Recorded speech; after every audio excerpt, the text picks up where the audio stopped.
ข้าลูกเสือไทยใจเคารพขอน้อมนบ บาทพระองค์พระทรงศรีพระมหามงกุฎเกล้าจอมเมาลีทรงปราณีก่อเกื้อลูกเสือมาทรงอุตสาหะ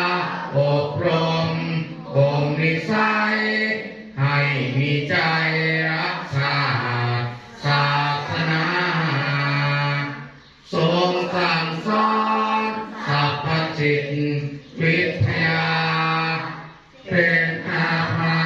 ของพุทธที่ไกลดังดวงจันทร์พระอาทิตย์ประสิทธิ์แสงประจามแต่งแจ่มพบศพสมัยพระคุณดีจะสถิตสนิทในดวงหาไทยถวยราชไม่ขาด